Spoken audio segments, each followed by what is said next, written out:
സുഹൈബ് എന്ന് കേട്ടിട്ടുണ്ടോ? ഫ്രാൻസിസ് കരീപ്പായി എന്ന് കേട്ടിട്ടുണ്ടോ? ശാന്താറാം ഷേണായി എന്ന് കേട്ടിട്ടുണ്ടോ? സുധാകർ അക്കിത്തായി എന്ന് കേട്ടിട്ടുണ്ടോ? KP സജിത്ലാൽ എന്ന് കേട്ടിട്ടുണ്ടോ?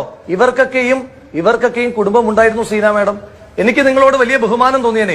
നിങ്ങൾ കേരളത്തിൽ നടന്ന എല്ലാ അക്രമ സംഭവങ്ങളെയും ഒറ്റവാചകത്തിൽ റദ്ദ് ചെയ്തിരുന്നെങ്കിൽ, എല്ലാം ഒരുപോലെ റദ്ദ് ചെയ്തിരുന്നെങ്കിൽ എനിക്ക് നിങ്ങളോട് വലിയ ബഹുമാനം തോന്നിയേനെ. പക്ഷേ താങ്കൾ ഇവിടെ നടത്തിയത് ഒരു ഇടതുപക്ഷ CPM SFI അനുഭാവി നടത്തുന്ന തരത്തിലുള്ള പ്രതികരണമായതുകൊണ്ടാണ് എനിക്ക് അങ്ങനെ പറയേണ്ടി വന്നത്. താങ്കൾ കണ്ണുനീരിനെ പറ്റി പറയുമ്പോൾ എന്തുകൊണ്ടാ ഞങ്ങളുടെ ശരത്ലാലിന്റെ കുടുംബത്തിന്റെ കണ്ണുനീരിനെ പറ്റി പറയാത്തത്? ഷുഹൈബിന്റെ കുടുംബത്തിന്റെ കണ്ണുനീരിനെ പറ്റി പറയാത്തത് എന്താ? കൃപേഷിന്റെ കുടുംബമില്ലേ? ഇവിടെ ശാന്താറാം ഷേണായിക്ക് കുടുംബമില്ലേ? KP സജിത്ലാലിന് കുടുംബമില്ലേ? ഇവർക്കെല്ലാം താങ്കളെ പോലെ വേദന അനുഭവിക്കുന്ന മാതാപിതാക്കളും രക്ഷിതാക്കളും ഒക്കെ ഉണ്ട് മാഡം. അവരെല്ലാം കണ്ണീരിലാണ്. ആ കണ്ണീരിന് കാരണക്കാരെന്ന് പറയുന്നത് CPM-കാരാ. ഞാൻ ഒരിക്കലും താങ്കളോട് മറുപടി പറയണമെന്ന് വിചാരിച്ചതല്ല. പക്ഷേ താങ്കളുടെ ആരോപണങ്ങൾക്ക് മറുപടി പറയാതെ പോകുക നിവർത്തിയില്ല. ഇവിടെ താങ്കൾ പറഞ്ഞു ക്യാമ്പസിൽ ഏതെങ്കിലും KSU-കാരൻ കൊല്ലപ്പെട്ടിട്ടുണ്ടോ? ക്യാമ്പസിൽ കൊല്ലപ്പെടുന്നത് മാത്രമാണ്. ചാവക്കാട് വഴിയാണ് വന്നത്. നിങ്ങൾ കൊലപ്പെടുത്തിയ ഒരു ഞാനിന്ന് വടകരയിൽ നിന്നാണ് വരുന്നത്.